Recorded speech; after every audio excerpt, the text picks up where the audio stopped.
I'm just cringing very hard at the thought that I need to say hello now. So hello. Going to go live with Artika from Team Tarini Foundation, and Karishma from Talk You Never Got to discuss who is a sex educator, what is it that they do, how can one become a sex educator, who is qualified to give sex education, and all those interesting questions that you ask all of us in our DMs. So I am going to add Artika. Oh, Karishma's here too. Hi, how are you? I wanted to say it like you. Hello. Oh, Did I do it right? Like that is so cringe. What? So I was telling somebody that we're all going to go live, and they were like, "Is that really a live? It's just your family business. It's just a bunch. It's a regular Friday night. It's like a phone call but live." Yeah, basically. But that was the whole idea of this series, right? It really was, huh? It really was to say to everything. Yeah. Just in case you're all wondering why we're only calling our friends on. That was what we were meant to do. Yeah, wait, I'm gonna turn off commenting. Great. You are? I did. It felt great. It was such a power trip. I cannot tell you. Is that okay? I'm happy with it. I saw like questions that I'm like, I don't need this energy this juju in my life right now. This bad juju, take it and go. Honestly, like it's nice when people have meaningful things to say or to ask, and that feels really nice. When people feel like they can share with us. But only if there was some like filter to Hannah, keep the haters out or something. I'm just gonna be eating food because I didn't get a chance to eat food, so everybody's just gonna have to bear with it. I'll try and not chew with my mouth open, but hey, we'll make do. How often do you see a woman like eat? I guess now that's not so novel anymore, right? So like actual. Okay, this has become full podcast. Artika, please. How was your week? This has become like how was your week kind of thing. Yeah. और बता और क्या चल रहा है? Now I want to see the comments. Do you want to check? We can turn it on at any point that we want to, like you know that. Yeah. I mean, we'll see. If we're having fun, we're fine. If y'all behave well and y'all don't like अब बार हमें नहीं बोलेंगे कि हिंदी में बोलो क्योंकि अभी समझ गए हो यार कि like हम Hindi English mix mostly English में बोलते हैं. So yeah, that's how it's gonna be. It's my space. Just gonna decide the rules myself. Yeah. Karishma has okay.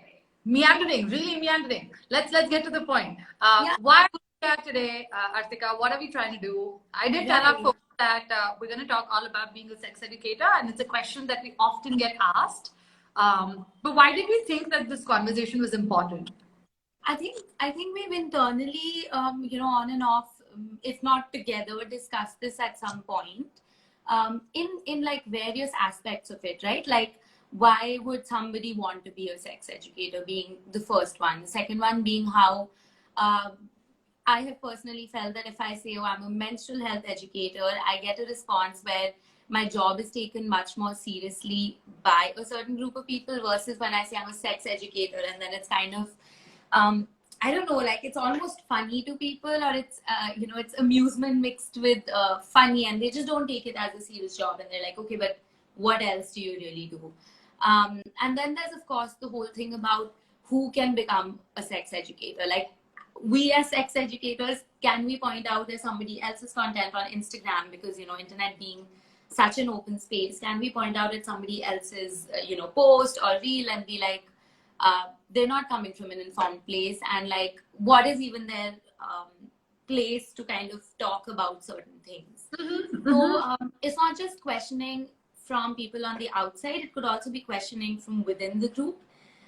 It could really just be questioning, like, I'm sure there could be other educators who could be looking at us or the three of us and being like, what sort of experience are they coming from, or what kind of qualifications are they coming from, and vice versa.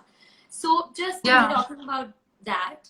Plus, you tell me, I think we do get on and off people writing to us, asking us about how they can get started on working in this, line of work, or getting into sex education or mental health. And I often find myself giving very different answers to different people. Different people, same. I'm like, it also depends on the person's context, right? If somebody is coming from a space where they clearly, like, let's say, need to make X amount of money to support the family, I wouldn't recommend that they go down the path that I did, for instance, right?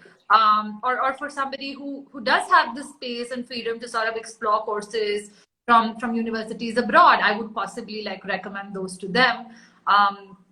Yeah, I think it really depends upon like the kind of educator you are, the modality that you want to choose, and also like what are your priorities in life as well.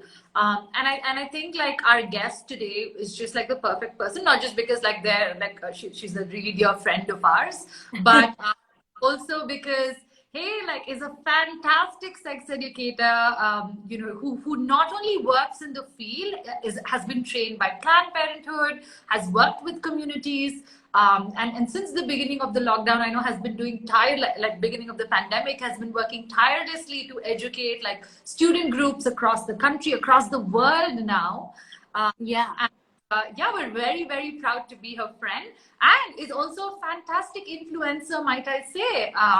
Actually, told me, hey, here are some ways in which you can improve your followers. Here are some ways in which you can reach out to a wider audience.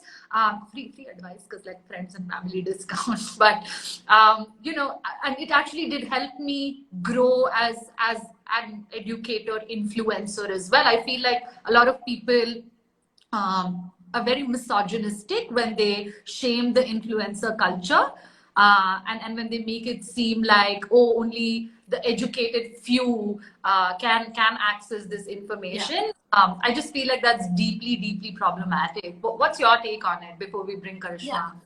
I think we've spoken about like this entire gatekeeping thing. I think it comes with a balance, and I do have to mention this about, let me say this behind her back before Karishma is a part of this call, that she's someone who is, she's just a fantastic person, and I feel like that has a role to, again, not saying this because she's a friend because she's a fantastic person. Yeah, oh my God, yeah.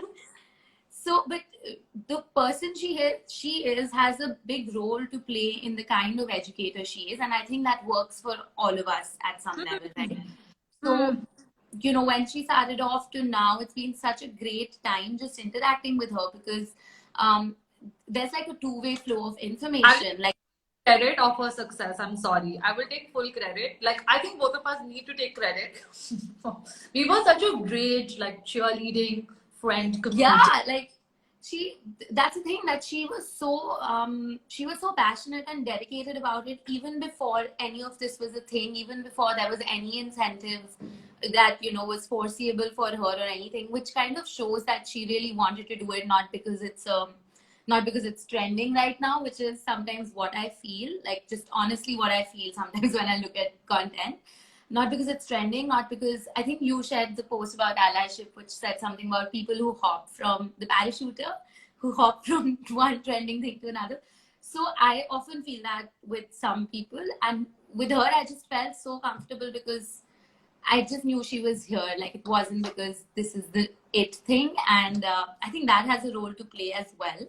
So I think sometimes unconsciously we may become defensive because we are working in this field, and we may, even though we don't want to, we might feel like, okay, where, like, what place is this person coming from? Like, what is their motive behind it? But I think it's great we recognize it, because, then we can work past it. Yeah, absolutely. Also, like, I mean, can't do all this in front of Karishma, so just gonna say this now. Yeah. Let's get it out of our system. Single post of hers, she will actually, like, obviously she has all the knowledge. She is trained. She can just post things, right? But she will actually run it past us, and she will actually ask for, hey, review and feedback, and sense check, tone check, all those things. Yeah. Wants to be so mindful of the way she communicates with her community. It's truly community that she's built, right? Little wonder that like she's growing the way she is, Yeah. and like yeah, and that she's like she's holding that sense of responsibility despite the growth, instead of being like, okay, now I've reached a certain place, so I'll obviously get like the certain views and likes, which is you know, which is what you get caught up in if you're, I guess, if you're just an influencer, then it becomes about that also. And I mean, it's nobody's fault, but it is, you know, that's the name of the game. So yeah, I love that. Should we get her on? We should. We can just go on, no, at this point. Okay. You're not allowed to react on all the things that we said. I literally sent a question. I sent a question to Aprupa right now, which was yeah. What was the question? Can you all stop?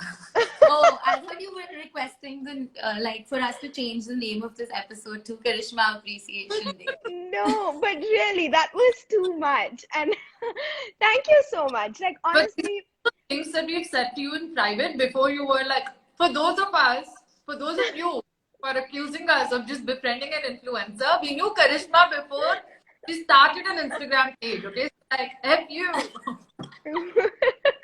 No, but I think that's such a good place to start this conversation. Like, before I'm gonna jump in before you ask me to, but I think like this community of like, I connected with Artika long before I had any even like idea about what it's like to have an Instagram page, and talk to her about her work, like having worked 2 years in the field in India, having done menstrual health work, education work also, and like sex ed work, and having an Instagram page of her own. Like, I was like, oh my god, like, you know everything, please just give me your wisdom and knowledge.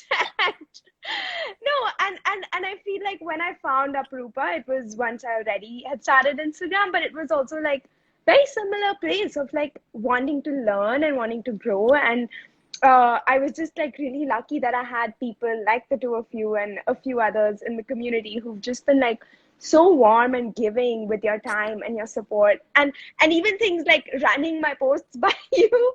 Like, I think I run every other post or every post, and I'm just like, hey, does this sound okay, Aprupa, Artika? Like, do you think I should change the language here? But I can do that, and I can show up online because I have the support of you two and the other people in the community. And I think yeah. You just spent like 10 minutes and I need to match up. No, that was our plan for the end. Like, you have to close with very nice things about Aprupa and me. Yeah. Okay. All right. Noted. I didn't come prepared, but I didn't have to. So, Karishma, like before you came on, you know, we were discussing a little bit about why this conversation is important. Why this conversation about like who sex educators are, what is it that we do, who can be a sex educator, and how can they be a sex educator, etc. Like, all these conversations are so important, and like it's also evidenced by the amount of DMs that we get on this topic, right? And just like even in the recent past, like people from my social circle have been reaching out saying, hey, can you tell me what course you did in order to be able to do this? Yeah. Could you shed some light on, you know, who a sex educator is? What is it that they do? Yeah, so I'll start really big picture, just like traditional definition of sex educator.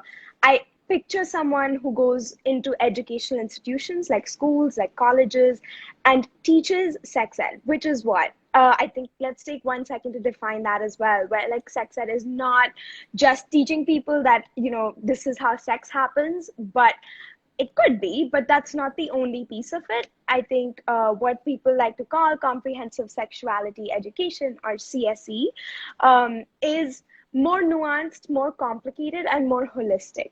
So we're not just talking about bodies. People think, oh, we talked about sex in biology class and that's why I got sex ed. Well, no, it's so much more than that, right? Like, where you have to talk about what are the social implications of having a vulva? What what are the gender norms that exist?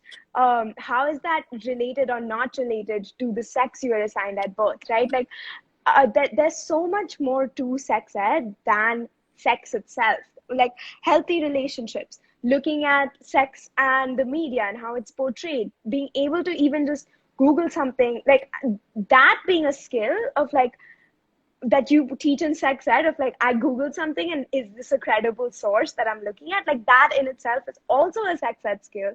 So I feel like sex ed covers 10 different topics, right from like social things to relational things, relationship things, to biology things, and even mental health. Like I don't know where that list ends, but everything to say that like sex itself is not what sex ed is. And someone who's a sex educator is trained to have those conversations, is trained in evidence-based facts around the body, is trained in how to be affirming, how to use affirming language for different identities and different like intersecting experiences that a person might have. And so, yeah, I mean, hot take, but like a sex educator is not always a doctor, right? Like a sex educator is not always a psychiatrist. They could be if they choose to be, but not every doctor knows things about pleasure, dare I say, right? Like not I and I have had that experience where like one doctor, sorry? I said you will be cancelled for this now. No.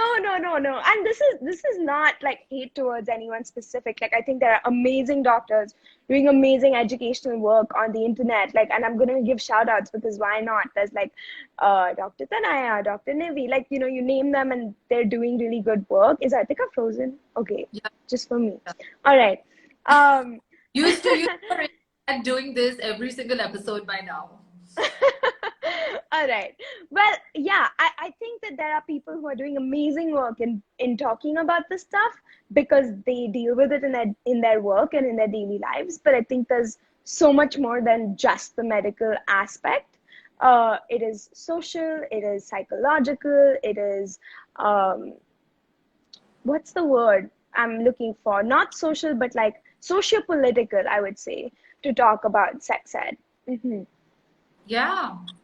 I would also argue that there are intersections with one's culture, with one's religion, Yep. with like, the way a person's family is structured, with their geographical location as well.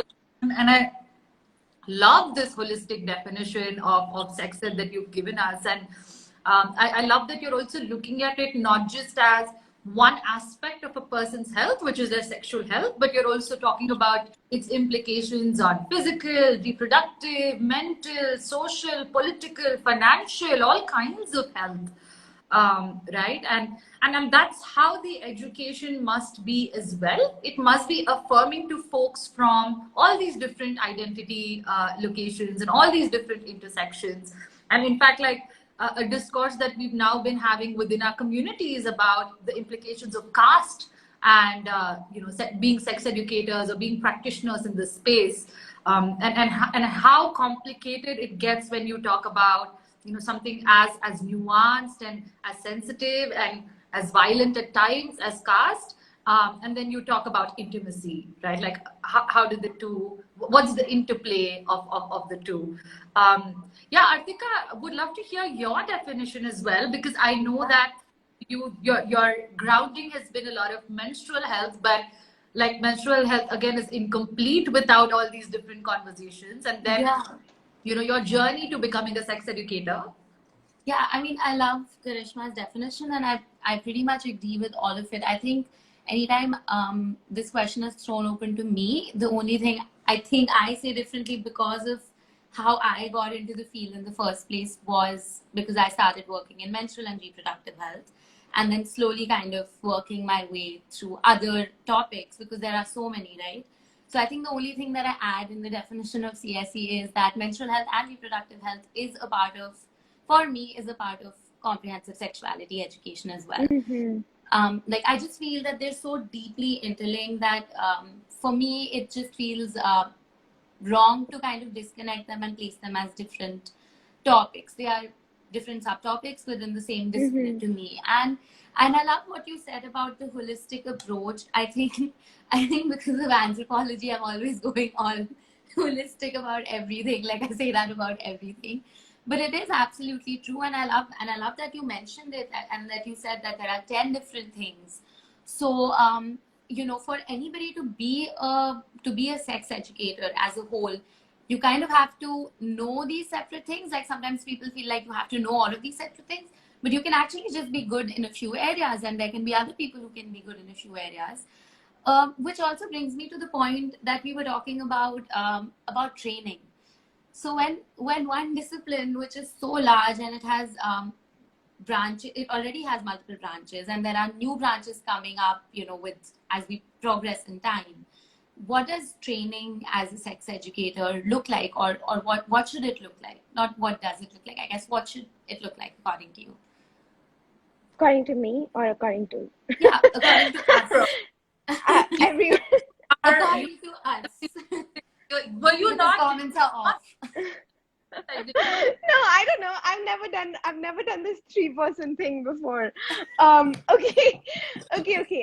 Well, I'll start. I'm just thinking what a group by singing. Okay. Yeah. Were you think? Oh my! I knew it. What were you thinking? You said I've never done this 3-person thing before, and then that was a cue if it was a personal call. Oh. Mom's probably watching and being like, okay. All right. Okay. Let me go back to your question, which was, how do you get training as a sex educator? And this is a question I grappled with myself. And I think I need to give a little bit of context about how I got into this work in order to start to explain like my journey with this question. So my first brush with teaching sex ed, and frankly even like learning a lot of these topics, came from when I was in college. I was doing peer sex ed. So we had a student group, and I went out and I taught sex ed to high school students while I was a college student in the US. Now, part of that, like just the way things worked out, the first year that I did this, I got very little to no training. It was, in hindsight, like not a great model, not a great system. I ended up doing a lot of the research myself, creating lessons myself based on things other people in the club had taught in the past, but still it was like not being vetted by a professional, right? Then after a while, like Planned Parenthood came on board and started to train us like really officially, and that is where I got like a lot of my skills. Even though I didn't like study it as a course in college or whatever, like I got my hands dirty just like going out and doing it, having these conversations, grappling with the frequently asked questions, like finding ways to say those same things more and more better, or like in more affirming ways, things like that, right? And so right after college, this is not what I got into. I was a teacher for a while. And once I quit my teaching job, I wanted to do sex ed work. And my first impulse, which like in the US was definitely a thing, was like, how do I get certified as a sex educator? And how do I get the training and the courses that I need under my belt in order to be legit? Okay. And that's how I started talking to like Arpika, to Aparupa, to other people in the field. I literally started DMing people on Instagram, reaching out to organizations. And my discovery was, well, one thing, which is ironic, given that I call myself a sex educator, but there's no like one blanket government mandated criteria, degree, the way that there is for being a therapist or for being a teacher or for being other things, right? Like because it's a field that is so nascent, so new, or not even new. I would say there have been NGOs doing this for like 20 years, right? But new in the sense that it's not been formalized. I guess that's the way I would say it. Because of that, like there's no one answer to get certified. The people who do this work, like we kind of mentioned earlier, end up being people who either work with kids, mental health, or people who are medical professionals in some capacity. Gynac, Right, gynacs, people who work with sexual health particularly. But the fact is, like, doctors are really busy people, psychiatrists and psychologists are really busy people. Like, they don't have the time to go and be like a full-time educator at a school or online or whatever. And I ended up just doing like a bunch of courses online. I did like a course with Tarshi, which is, I don't know the full form. I should have looked it up. Do you know it, Aprupa? Talk about sexual and reproductive health, something of that sort. Sure, something like that, right?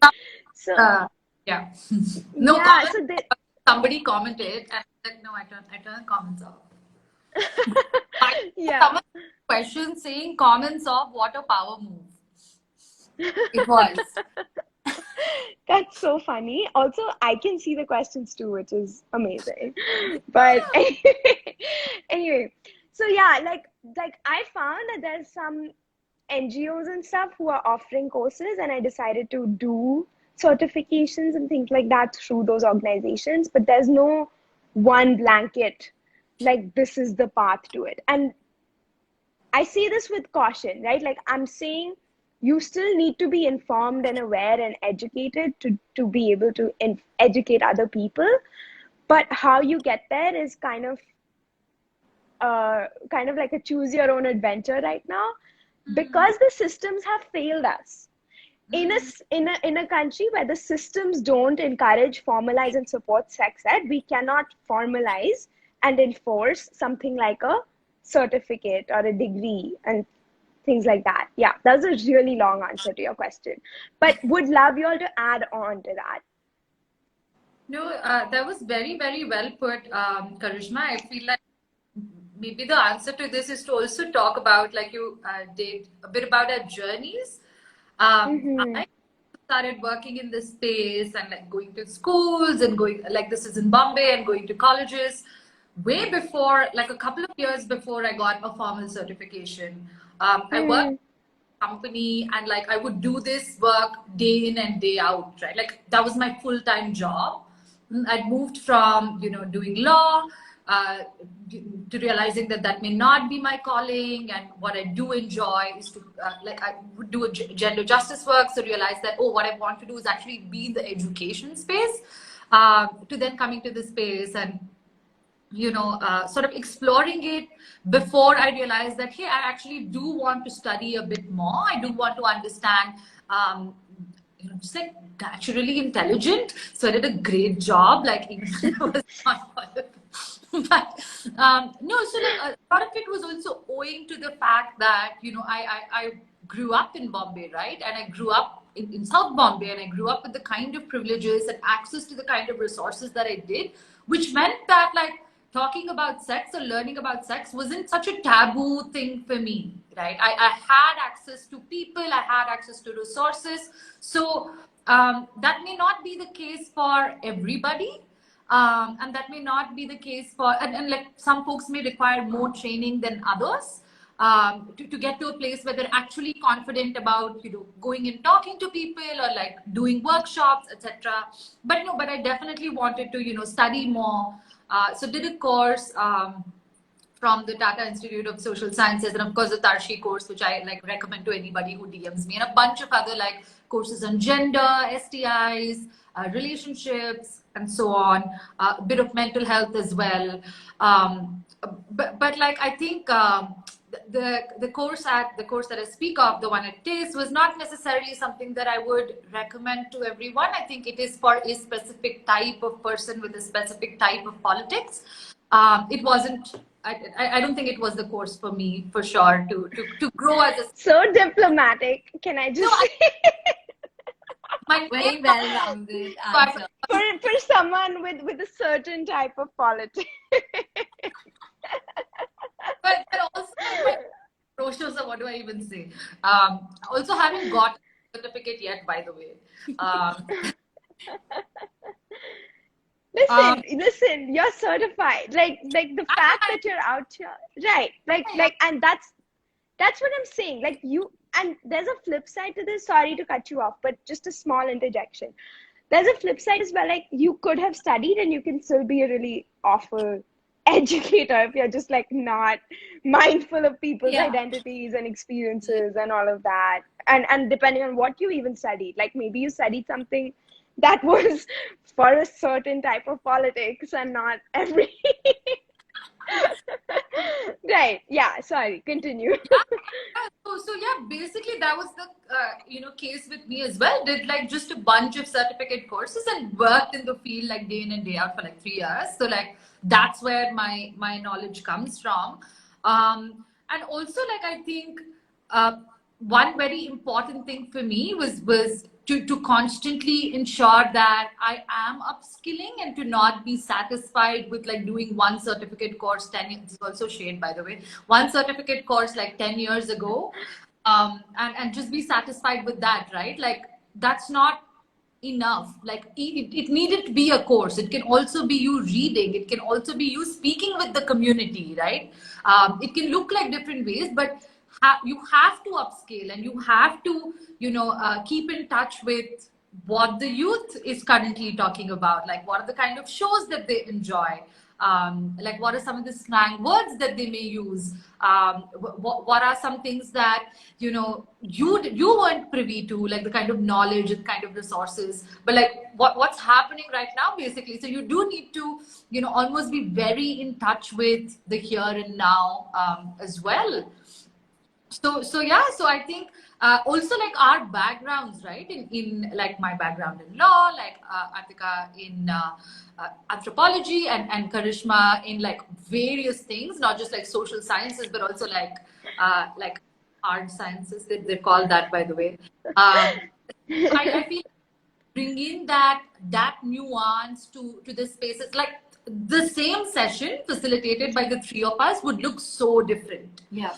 And the participants would have such different takeaways, and it's really the beauty of it that it's so like facilitator led as well. Like I mean, like Karishma did point out the flip side to it, but there's also a beauty in like people bringing in their location and drawing from their experiences as well. Yeah, and actually, sorry, just one thing about that drawing from experiences, which also is just why requiring something like education alone can make this such a like flat conversation, is because like education is fueled by the same political structures and systems that fail so many people today. And that is like whether they are LGBTQ plus people, whether that's people who have disabilities, whether it's people who are disadvantaged in any way practically, like whether it's caste or class. Like I feel like there's a certain voice even in the textbooks we studied, whether it's like bio or history, like that assumes who the viewer is, right? Like, and I'm sure Artika will have a lot more to say about this as the anthropologist.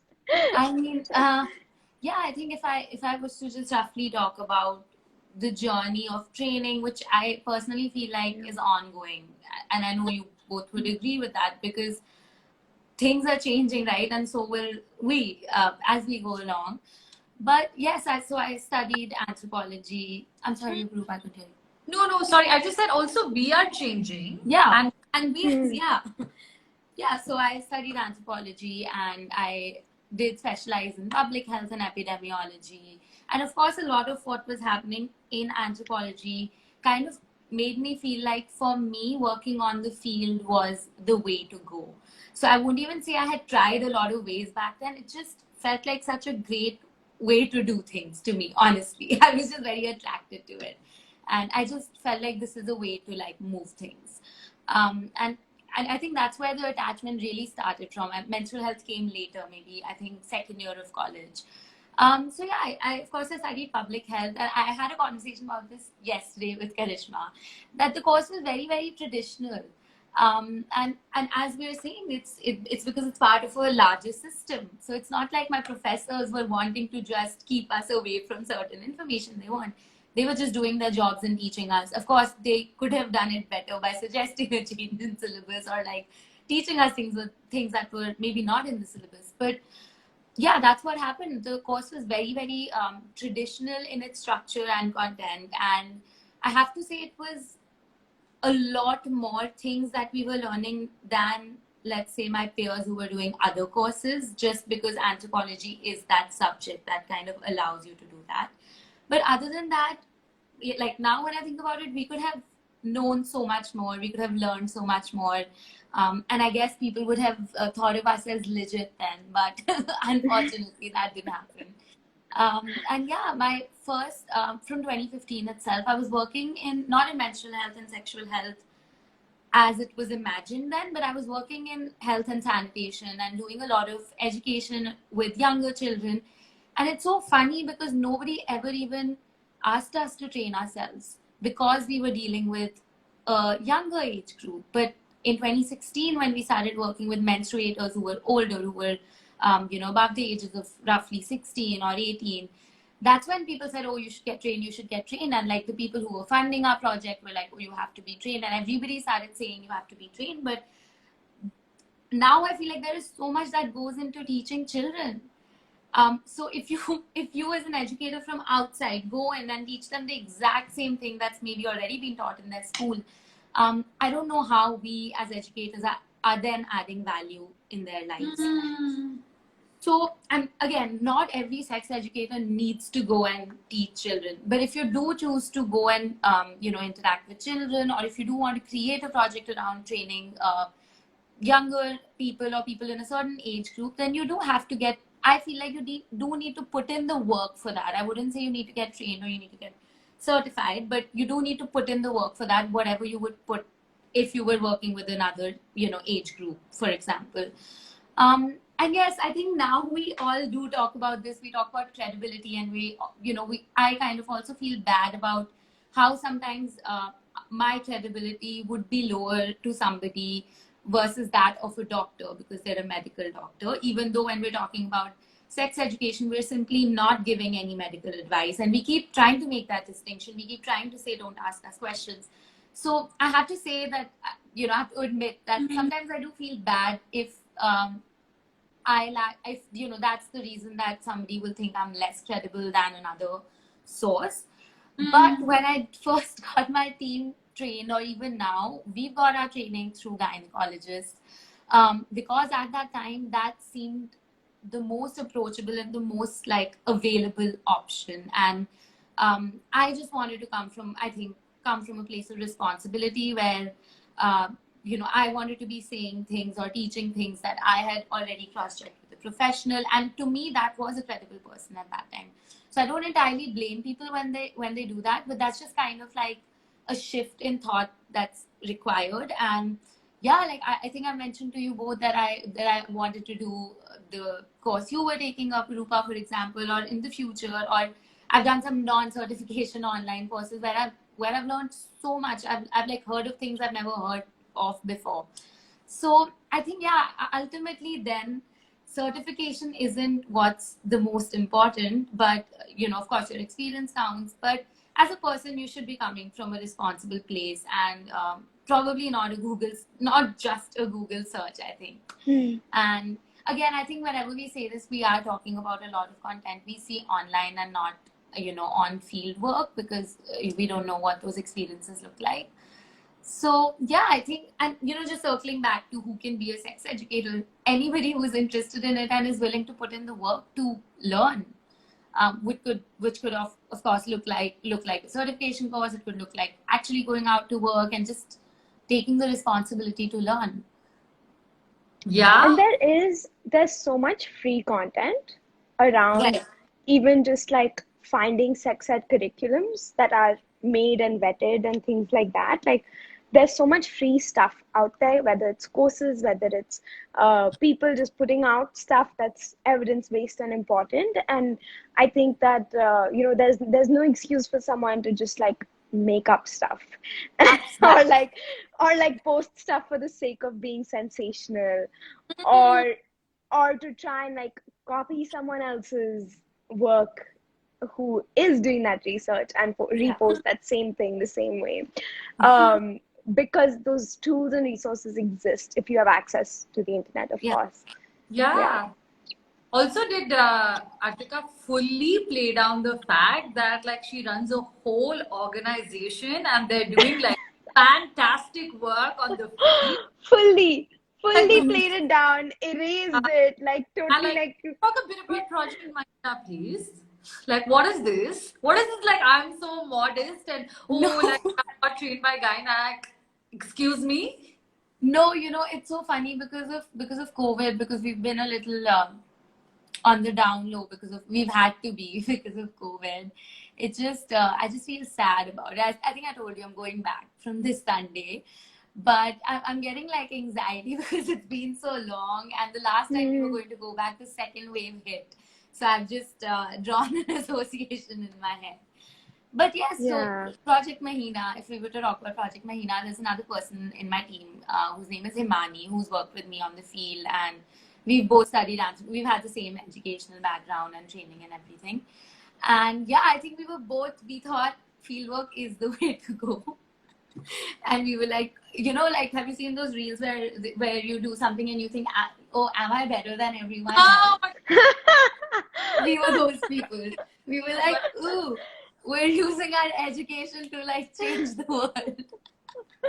But no, honestly, it came from like a lot of personal struggle, which I've had a lot of. I think I still have a lot of personal struggle of just like coming from a place where doctors are very, very accessible to me and very available, accessible, everything, but still having issues that go undiagnosed for years, or just I think from a very early age having lots of issues. And then also when, like I said, when I was working in the field with children and realizing how they don't have access to those issues. So it definitely, like, I can't deny that it started off as a bit of a savior complex. But it starts from somewhere. And, then when you start working in the field, you realize they don't need your saving. All of those things are thoughts in your head. And I think that's when you have clarity to move forward because till the time you have that savior complex in your head, it's a very different, like your project will go in a very different sort of path, which we didn't go to, luckily. And I don't know if I can say luckily, but yeah, so a lot of the project is just built around actually just sitting and hearing what people are going through that hasn't been heard before. I wouldn't even say the word helping. It's literally about like they didn't know who else to say it to.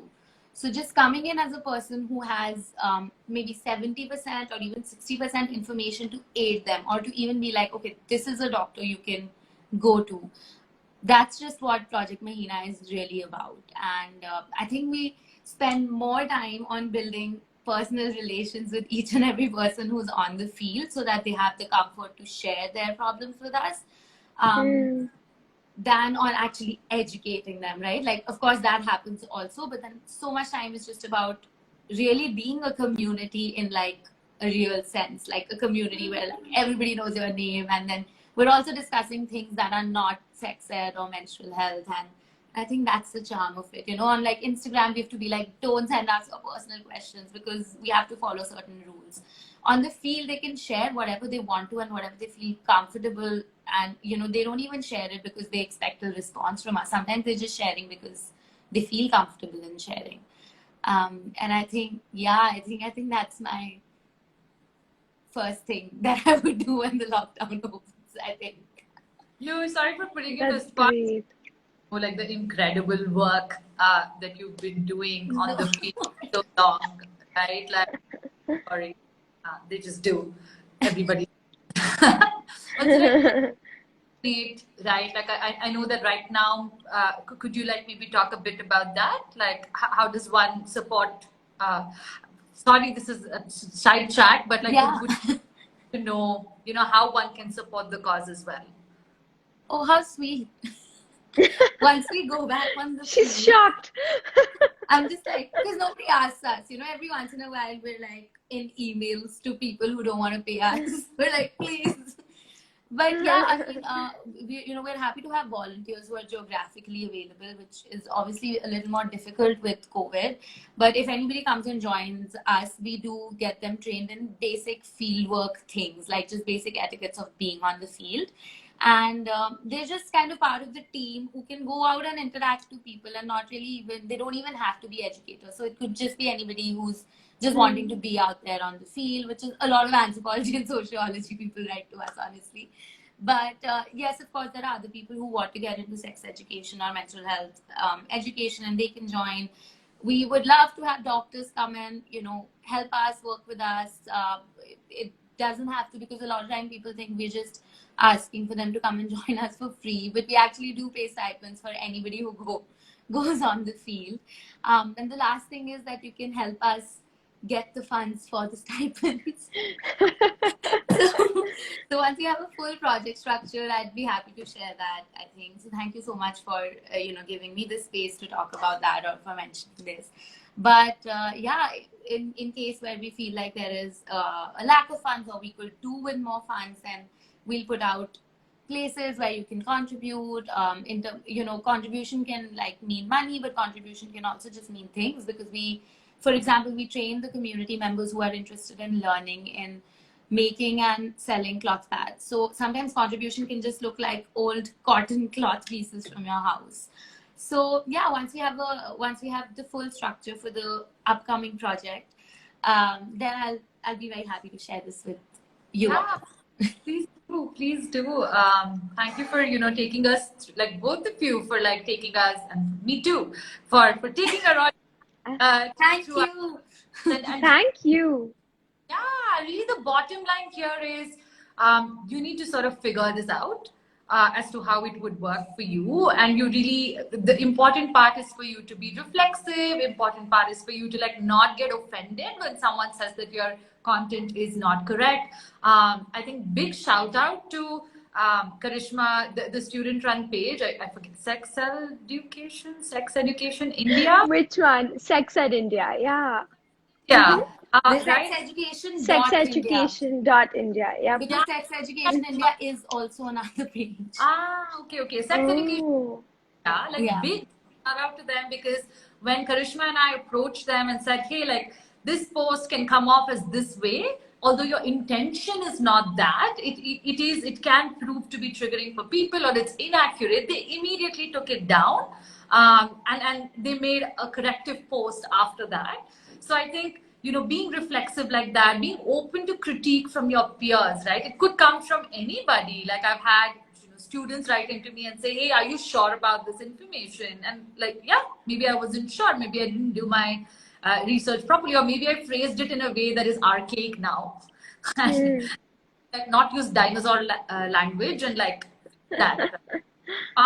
Karishma, how do you do it? Like, how do you create those sensitive, well thought out posts? And like, you know, Artika also, like before, I don't know if you heard, but she said how it's who you are as a person, and we know you as we've had the privilege of knowing you as a person as well, and we know that you're such an authentic person, and you're just a good, like that's what I was telling Karishma today, that like she's genuinely a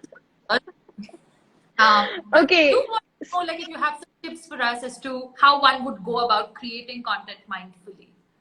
Yeah, and this is that's just maybe tips for anyone who's hearing in and wants to create, like, they don't have to be a full-fledged sex educator. Maybe they want to create one post about like something that resonated with them. So, you know, tips for them as well.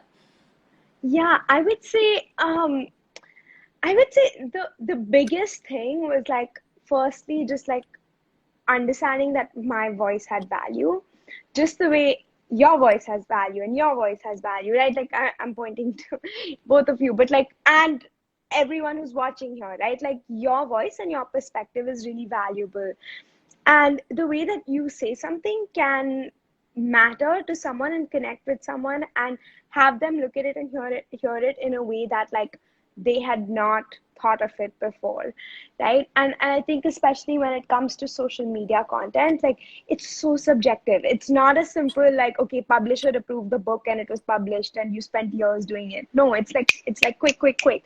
And I think part of it is that, right? Like where the first time I ever did a live, it was so scary. I like scripted my questions, I prepared in advance, I practiced, I did like vocal warm-ups, physical warm-ups before I came on live. And you know, and what was that? That was a part of it was like really scary, because I was like, this is something that's going to be on the internet forever. But the other thing that I learned later, the hard way, was that people don't really like go back and look at something 10 times. Like they were scrolling through their feed, they saw it once, they moved on, you know, like, and that's a good thing and a bad thing, where like the cycle is so quick that people will forget, even if it was a mediocre or like a not thoughtful piece of information, right? Like, and all this is just to say that like your voice is important, and the pressure that seems to exist is more within yourself. I mean, yes, also likes and shares and whatnot, but like also just like don't let that stop you from expressing yourself. But in terms of thoughtful content, like I sense check. I sense check with people I trust, like Aprupa and Artika. I'm just like, I know that, and I also sense check like with specific professionals when I'm posting about something specific. So like say I'm posting about consent. I love reaching out to Sarah at Comprehensive Consent. Do check out her page. It is great content about consent, right? Like where I'll be like, hey, this one sentence I'm posting, like can I phrase that better? And I'll just like build those relationships with other professionals in the space to be able to do that. And she's so nice. She's like always helped me out, as have both of you, right? Like, and sometimes it's dependent on like what's my question and who am I asking. Am I asking a survivor a certain question sensitively? Like, am I asking a queer friend, but not like asking for their labor, but because they're an educator? And I'm like, okay, yes, I can ask a Aprupa for this because I've done it many times before, and you know, they've expressed that they're on board and okay with this. Yeah, so I guess like making mindful content is being part of a community and not doing it alone in isolation. I'd say that's the other thing. Yeah. Hopefully, I mean, that's not really like concrete. This is the site to look at, but but yeah, and of course using credible sources. Like use sources that are vetted and reasonable. Like maybe a Cosmo article is not the best source, but maybe maybe yeah, because that's where a lot of people get sex content, right? Like talking about sex is on places like Cosmo and Femina and whatnot, right? Yeah, so like maybe that article is not the best place for evidence fact-based information, but maybe it's a medical website or like a sex ed trusted source. And I have a great post about trusted sources if you want to learn more. Yeah, this live we'll reshare the post about where one can find reliable content from. Yeah. Yes. I'm also on it. Yeah, also, I think, Karishma, it's very important for me to point out that you've also been that person to people where I think you've been a safe person where people, like, building that relationship was not just about taking, like, not just about, like, DMing someone and saying, hey, also about that, but also about, offering that same kind of labor in return, which you've done in heaps and bounds. So, like, it's not even, like, coming out of friendship or goodwill or anything. Both of us. Like, exchange of knowledge. Yeah. Not Karishma and Arthur fan club. Maybe a little. No, but it's honestly so sweet. It's just so humbling to hear you say that. Creating information that's good and that's valuable to other people is like a community thing. Like that's such a new, fresh perspective in itself. So yeah, thank you so much for saying that. That's so sweet. Yeah. You can feel free to not answer this question. I said I would ask you, but I want you, since there is this conversation now about, it is trendy, and Artika like briefly touched upon it before, like we brought you on, like sex content is trendy, right? And like when we say sex, we obviously don't mean just the act of sex. Like in our head, there is so much more, but like there's like also like the word in itself is sensational, right? Yeah. Like, I mean, barely have I don't think I've spoken anything about this on my page at all, and I've spoken about all topics around this, like the cis het idea of what sex is, right? That's the first thing that comes to people's minds. Now, yes, lots of folks jumping on this bandwagon, wanting to talk about sex, and wanting to talk about all topics surrounding it, which is a good thing. Like all of us need to talk about it because it's also part of our lived experience, right? It's also a part of, like, for many of us, whether we are actively experiencing it or we're seeing, consuming content which is sort of has undertones of it, we're reading literature, we're hearing conversations around it, etc. So yeah, so everybody should talk about it, like, no doubts. But you are an educator influencer, like, can we call it that now at 35? Sure. 40K, like emoji, but yeah. So what has that been like? That is different from, say, the field work that you did, right? You're training with Planned Parenthood, to actively go and showing demos in colleges. Like, so what's this journey been like? Right. So I would say the thing that firstly like made me even start was the fact that like I had done some sex ed work with a school in Calcutta, okay? And the thing I realized is like a lot of people have the same questions. I used to think that, oh, how would I even start on sex ed in India? Like, I've only done it in the US. So many systems are different here, like so many norms are different here. And then I was like, I went and I did it, and I realized like everyone wants to know what's the right age to have sex. Everyone wants to know, will it hurt the first time? Like, everyone wants to know those few basic questions. And of course, so much of it is cultural and does vary, but there's a few basic questions which also like acknowledging the fact that with the US and India, like we do in English speaking communities use and consume a lot of that media and content as well, which overlaps. But yeah, so that's why I was like, I want to bring sex ed to my community. And I said, if no one else ever sees my page other than my friends who follow me already on my personal account, like, that's okay. And that's kind of what got me started. I didn't know sex ed was or would be trending when I did that. It was really scary. Not gonna lie, like I spent hours just like working with my friend Sarah, who like helped me design my initial few posts. Like it was really it was scary. I guess there's no other better word for that, right? But I would say that the thing with Instagram is that you want to grow, you want to have more followers. And part of that is that it lends you credibility, much like, a certification lends you credibility, whether you need it or not. In the same way, like having more followers lends you credibility because you're like, oh, wow, 30,000 people follow her. She must be legit. But I can tell you today, like, That's fine. sorry. Okay. No, but like I can tell you today that like all of us, even when we had 500 or 1,000 followers, we were still producing really high quality content. But it's just the way that Instagram is that makes you want to get more followers, get more reach. And then it makes you feel like, okay, if I'm even doing this work, then like people need to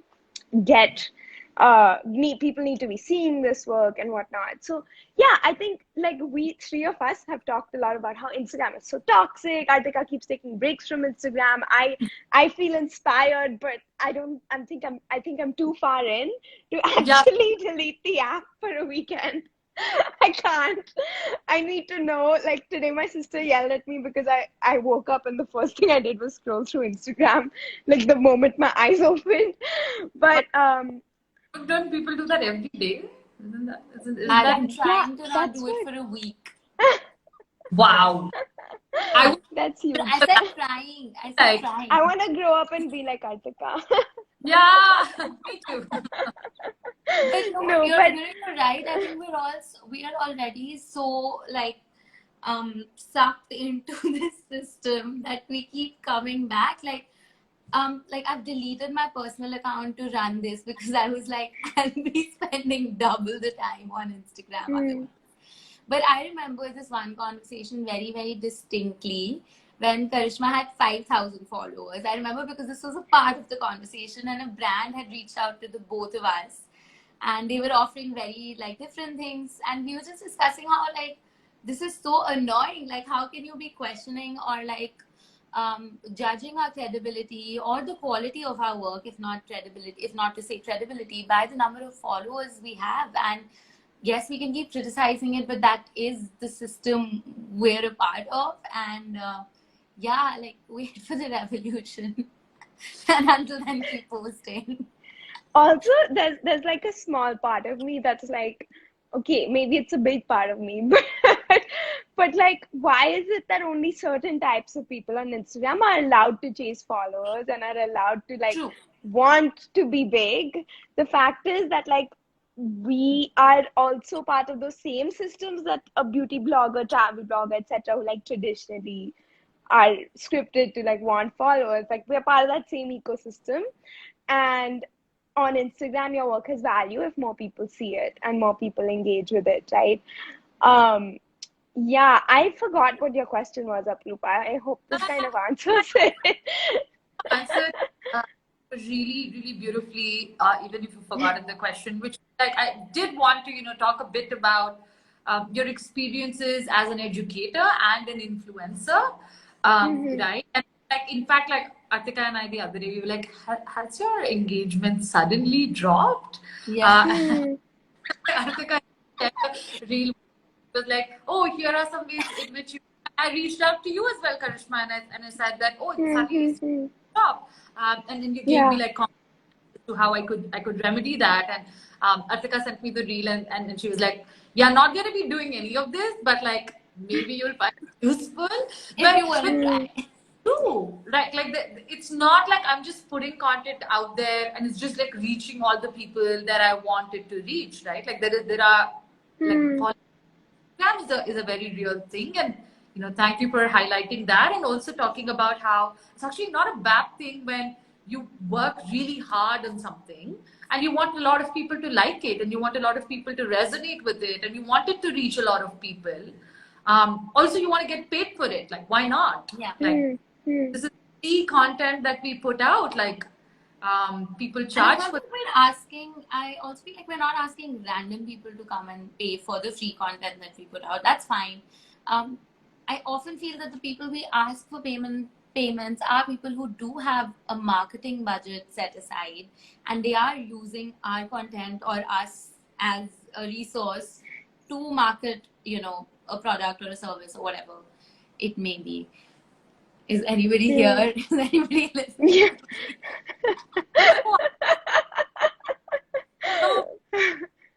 Said Artika, very important for us to also understand that these are real people putting in real labor, and like also I was just gonna say something problematic, but I was gonna be like, they're also educators, but like doesn't matter who you are. If you're making content, if your selfies, right, and people are liking it and they're following it and it's going to result in sales for your company, then you need to give us a piece of the pie. Yeah. And I think part of it is also people think we just show up on Instagram and like it's casual, it's fun, it's just like it's like using Instagram for leisure. But the fact is, like, when people use Instagram for work, it looks so different. Like you spend hours and hours crafting your content, creating it, putting it up, checking your insights, like whatever it might be. It can be a full-time job, like the way that we sorry, yeah, like what hashtag, yeah, and like the way that certain content creators, like you'll see that content and you're like, wow, this is amazing, because they're doing it full time or they're paying people to help support them to get that quality content out there. And in order to do something full time, like, you deserve to get paid if you're gonna like do something as your full-time job. And yeah, I think that's another thing people tend to forget. They're like, just like, oh, you're just making a 30-second reel, like why should I pay you for putting or like people thinking that it's just fun. Yeah, sometimes exactly. It's not. Honestly, like sometimes I've been in like terrible moods and like cried and then just gotten up and made a reel and smiled through 30 seconds of that reel, because from our side we're doing it as work. Like we would wake up and go to a meeting irrespective of how we were feeling, if it was scheduled or whatever our commitment was. And I think it's at that level. Also, either of you can answer, but also Instagram is a tool, right? Like it's there for everyone to use, and in the same capacity we are allowed to use I don't even want to use the word allowed, but we have the right to use it, right? And we can use it in whichever way we want to. We can make reels copying the, what's trending. We can make content based on what's trending. We can do giveaways. We can use it in the way we want to.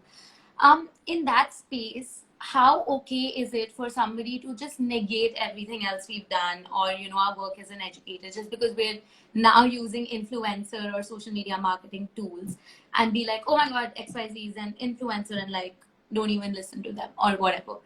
I mean, somebody can be like, oh, their content doesn't resonate with me, or as an educator, I feel like they haven't put in enough research, and that's criticism. Like, for me, that would be like constructive in a way, and I would, I don't know, think about it and incorporate it in my work in the future. But when someone says, oh my god, they're just an influencer, don't listen to these influencer types. We get these on our reels all the time. Yeah. Which have, by the way, just increased our views. But just saying, oh, don't listen to these influencer types saying this. So, like, how do can we fix that, or we just have to kind of ignore it and count our views? Blessings, I meant.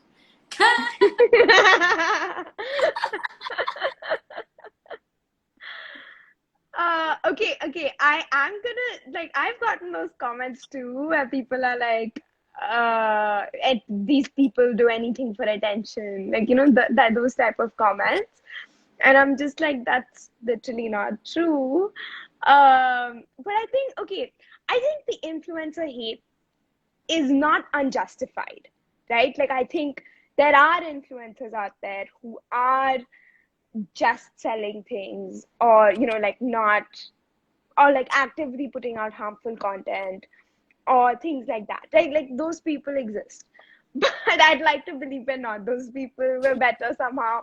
But also, like, I want to take this moment to acknowledge that even like getting followers, even being able to come out and speak on Instagram, like, takes a lot of privilege, to be able to speak about sex, and to be able to, like, what reels pick up and what content gets trending is like so dependent on the color of your skin, the caste location you have, the whether you are, your selfie camera is an iPhone, or like look at me, I'm wearing AirPods. Like, was there any reason for this? No. Like, there was, like can No. I justify this?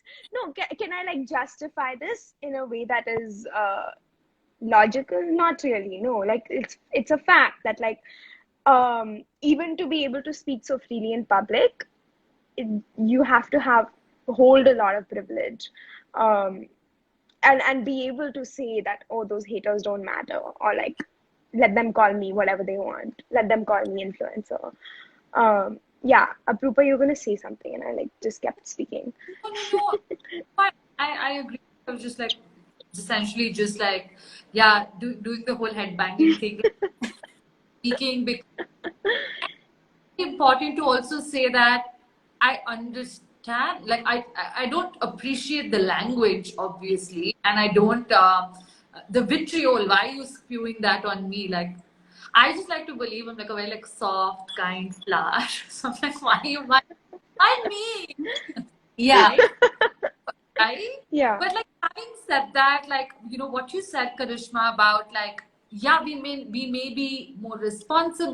We may be, the kind of folks who are putting in the work, and better than everybody else. But but having said that, the fact is that, like, some of it is also luck, right? Some of it, like, sometimes it's also, certain kinds of things just, yeah, they take off. So if, like, I've gotten so many followers, there's a part of it that's also luck. There's a part of it, like you very rightly said, because I look and present a certain way, I talk a certain way, and very normative, right? And also, like, sometimes, like, obviously, like, being queer, being disabled, do make my life difficult, but they also, like, make me niche, and the fact that I can talk about them, the fact that, like, I pass as, a certain kind of person, but may have certain identity locations, also, like, plays into this whole thing. So, I mean, I do have, like you said, all those different privileges, a bit of luck, access to a great phone, so on, right? A space in my house where I can just talk about this so freely. Also, yeah, very many things. So also, like, I think the resentment is coming from a space where I resent you for this privilege that you have, and not fair, not justified, the language that is being used, and it actually means like I need to do some self work, right? Or I need to call the other person out in a more conducive manner. But also, who has the privilege to process their emotions like that, or like who has the emotional intelligence and resources to be able to do that. Again, not justifying anything that people say to us because it's horrible and like we've all vented to each other. Um, but I get it. Like I would hate on someone too. Like a little, like I've done that. I've sent you profiles and I've been like, oh, why does this person have so many followers? Why does this reel have so many views? I mean, such better content. I've done that. I've gone to the DMs and like said nasty things to them. The gentle flower. But I'm only said it to y'all. I've never said to them. You know what I mean? I'm joking. Yeah. No. I don't know how Karishma will feel about this, but I'll just say it. Just say it. I'll say it. Yeah, I did like also admit to her that I did feel like jealous. At one point where I was like, why isn't my, like, not so much about like Karishma as a person, but like, oh, like Karishma's page is doing so well, like why is my page not doing as well? And Karishma's like, come child, I will do a social media session for you, which is what happened. But like those feelings are so natural, and I also like want to be like, shame on you for like saying shit to me, but like no shame on you for like feeling those feelings. Yeah. I think it does come down to, I'm sorry. No. I just want to like build off of that last Aprupa point about like you're like, oh, you have more followers, but the fact is like you have, I don't know, like 6, 7, 10 years more experience than me, okay? And your follower count just doesn't show that, okay? And that just to say that like credibility is not equal to followers. That's the point I'm making. Over to you, Artika. Credible as much as me, if not more. So like I point decline, but like spirit appreciation. Point decline. Point decline. Artika, please. No, I agree. I mean, yeah, I mean, what you said, that of course, feeling the way anybody's feeling for whatever reasons, they may have, which we may not agree with or agree, whatever it is always valid. But it does come down to the point of like how you express it, which again can be about, I express it in a certain way because I've been conditioned to express it in a certain way because I've had the, space to learn to express it in a certain way. I've had the conditions to like support maybe positive expression of my feelings, or like, of course, all of those things are there. And I guess now, I think at this point we can be like, okay, that's part of our job. Because again, of course, in our personal chats, I'm sorry. Sorry, I just said it shouldn't be though, like that kind of. Yeah, it shouldn't be, but it just so has happened. And like you said, of course, I mean, I know I sent Karishma something today, and I think I send her something often where we don't agree with, like, let's say people's style, or we're like, we think these people are using XYZ things to market, or, we have things to say, but we don't go and put them down as hate comments on their post, or, things like that. We, in our personal spaces, yes, we can talk about it. We don't even then. Sometimes. I think I put down a comment if I just really don't agree, and I know you both do too, but they're not hate comments even then. They can be comments just saying that, like, sorry, I don't know about the both of you, but I've like blatantly been accused of hate for a reel. That's happened. Oh really? Oh, you did not know? What? No, and I think that's part of it, right? Like, where this content sometimes is just also personal, it is emotional. I precisely because I check my Instagram first thing in the morning or right before sleeping or whatever. Like, sometimes I'll send Aprupa a screenshot and be like, I can't believe I just got this DM, and it's like a DM that's like, I don't know, like someone oversharing personal details of something tragic in their lives, right? Like, or without any prior conversation, or like, something along the lines of something that's like straight up offensive, or just like being mean. And we are also people, and there are times when those hate comments, like, you're just not in the headspace to take them. And sometimes it's not hate, sometimes it is like someone else's baggage or someone else's questions. And I think I think like, just I don't even know what the right way to do that is. Like, I would say, oh, have boundaries around Instagram and stuff, but like, Yeah. let's be real. But yeah, I think it's also okay for us to feel anger and upset Yeah. and sadness, and also anger when like someone else says something that is like so opposed to our Yeah. own values, right? Like, Yeah. even if it's another content creator in this space, like, we're allowed to disagree, and it's important that we voice our disagreement as well. Yeah. Yeah. Yeah. Yes. I think we're like 20 So minutes. Karishma, answering your question about how long How long? how long this was going to be, the conversation. Yeah, I will do a time check. We are 20 minutes like over time, but maybe we quickly like do some closing thoughts, and I'm just gonna like scroll through the questions maybe to see if there's anything that's interesting that we want to pick up. Oh, I think just one piece that I would like to talk about. I think there were a few questions around schools and sex ed, about how like schools are, in a manner of speaking, the backbone of sex ed, and how it also adds, in my experience, a layer of legitimacy, right? When it's coming from the school, when it's coming from a counselor in the school, for instance, who's advocated for a program like this, it definitely, like, because my experience has largely been with schools, it makes it so much more legitimate. All peers get the same kind of information. And there's also that kind of sensitivity that one can create in that school environment as well. And you can have very important conversations around consent and boundaries and privacy and sexual exploration, all within like such a safe setting.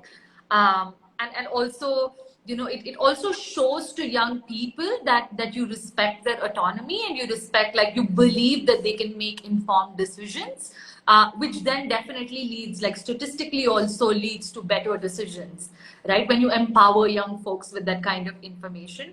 So would love to, I know that both of you have had experience teaching students, working with formal educational systems, informal educational systems. So would love to hear your thoughts on, how can schools probably, take on some onus of sex ed? Maybe we start with Karishma.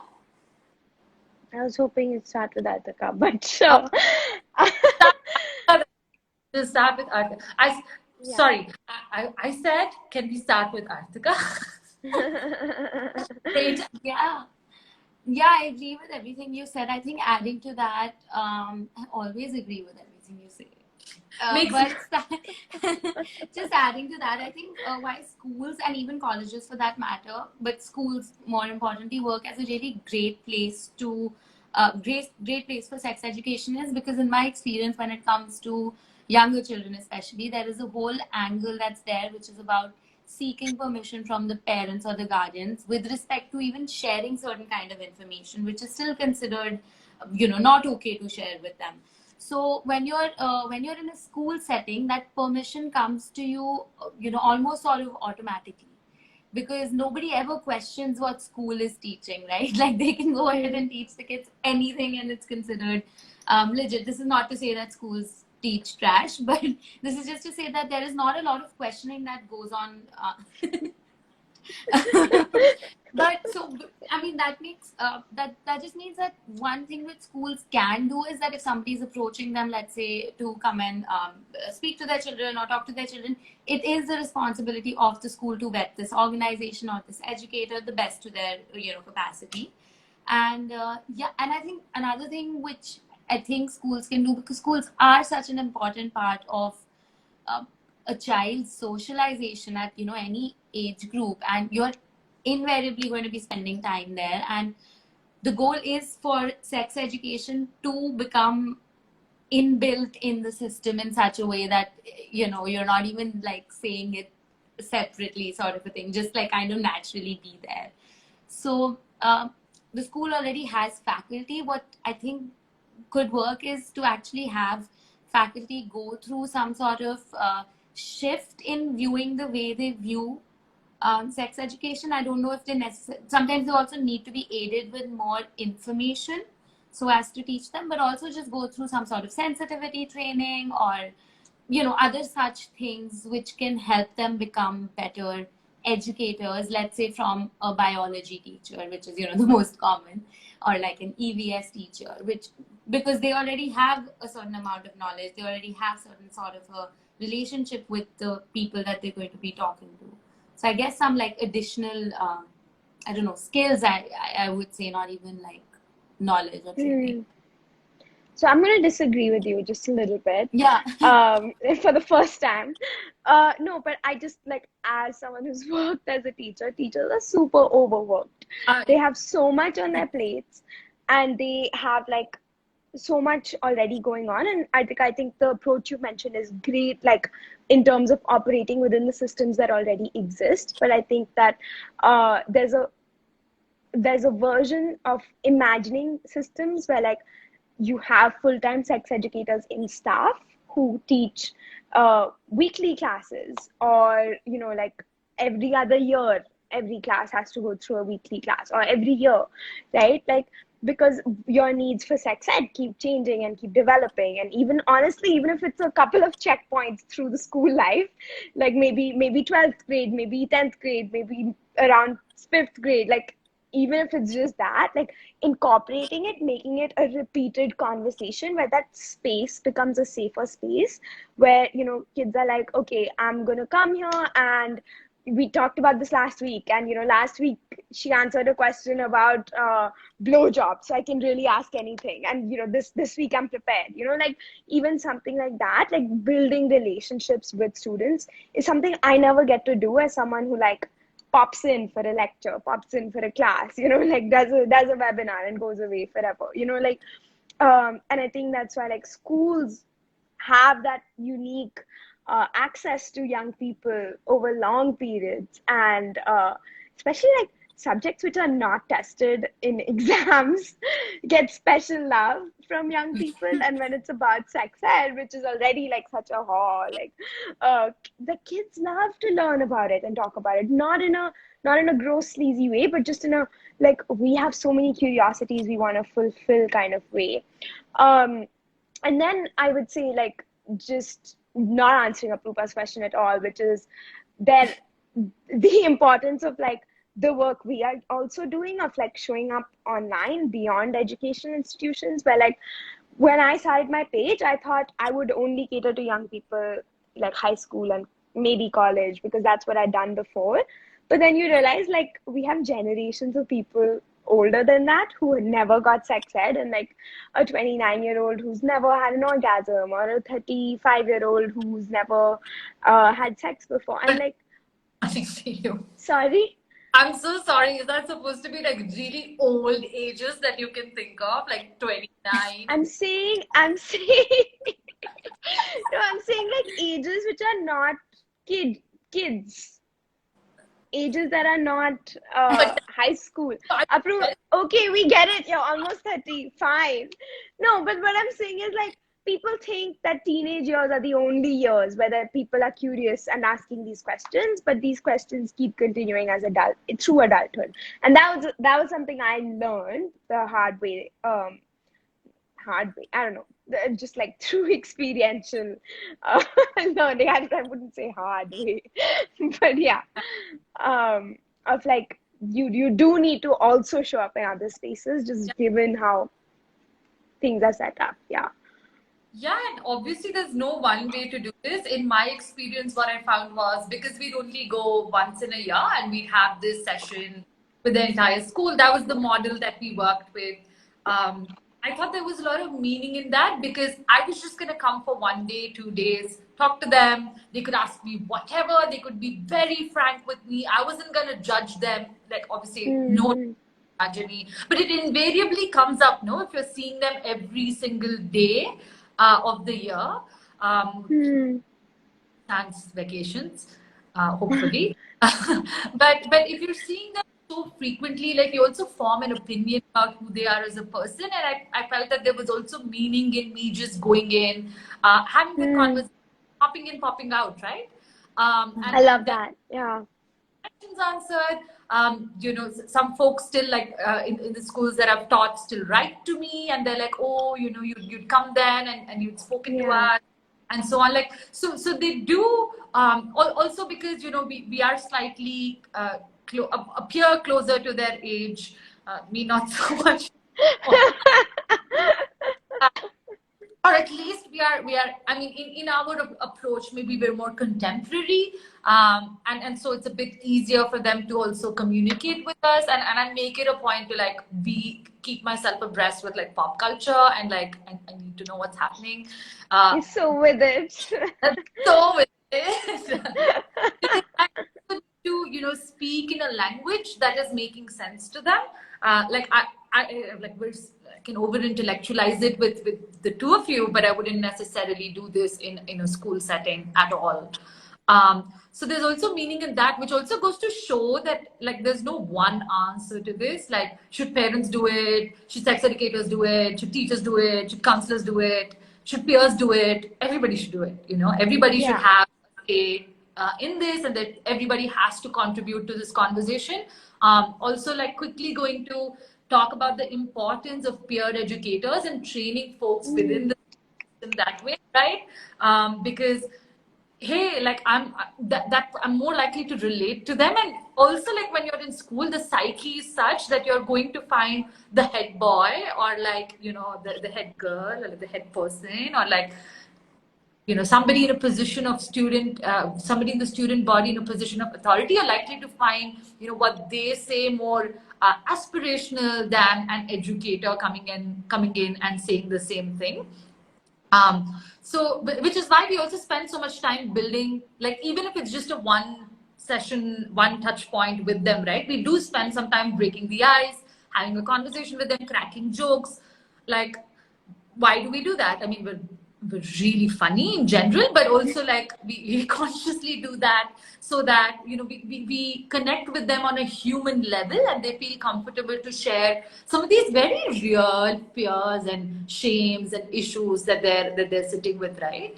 That also goes to show that like not just us, not just on Instagram, like there has to be space for this conversation everywhere, and it has to happen in different mediums as well. Yeah, I love that. And like the person who asked us the question, I think we've given you 3 different models of just how this could work in a school setting. And 100% agreeing with Karishma about what she said about how what I suggested was working strictly within the system. The system which currently doesn't recognize sex education as anything, and if anybody has any form of it, it comes through somebody who's already a teacher. And then for me, what Karishma suggested, for example, would be the best case scenario in a way, right? Like how you have a career counselor, for example, who's always there, who do some regular check-ins with you, but are also always there if you want to just walk into their door and, if you're having an issue. And I think that's such a great... Who did y'all go to? I'm so sorry, we never had this. What? Yeah. By the way, we did, but like... Yeah, so we had 2 school career counselors, and then we started having one visiting, which is where Apurupa's point comes in, that every year we had somebody coming from Lucknow, so it was a different city, and we were like, whoa, maybe they know something better. So every time they would come in, it would be a whole like different experience, and we thought we were just going to learn so much, which is again another thing that I think students might feel when somebody is not always available. Like each of those things have their own benefits. Yeah. So yeah, I hope that has answered the question. I think also different things work for different young people. Like someone Yeah. might have an on-staff 24/7 sex educator 24/7, but like they might feel really close to that English teacher. It's always Yeah. an English teacher.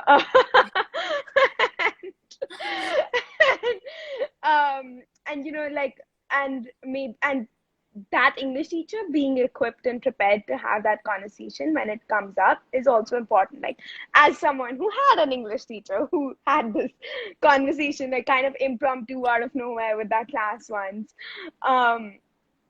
Shout out if you're watching this. But yeah, yeah. So I think that like maybe it's just a question of like, if you are around young people and in any capacity, you should be equipped with certain skills around like reacting non-judgmentally and like letting them know that it's okay to ask these questions and stuff like that. Yeah, absolutely. Great. I think that brings us to the end of today's really long, happy, energizing, still funny. It was so funny this session, and hope you enjoyed it, Karishma. Being a part of like Make Sense.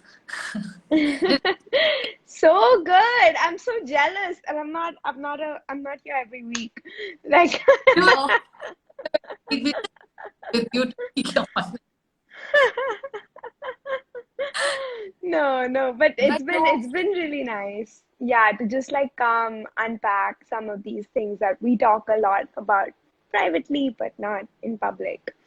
Yeah. And I'm to also just falling like share asleep. our wonderful thoughts with all these people. So Bless them. knowledge creators at work here. I have to share some personal information. We have to really thank Karishma because she sleeps by 10 usually. Yeah, I'm like dead So- right now. My eyes are like red. Before I joined the reel, I was looking in the mirror and I was like, Before she my eyes joined the are so reel. red. No. What? Bye. Thank you so much. Bye. Thank you so much. Bye. Good Thank you. night. Good night. Bye. Bye. Good night.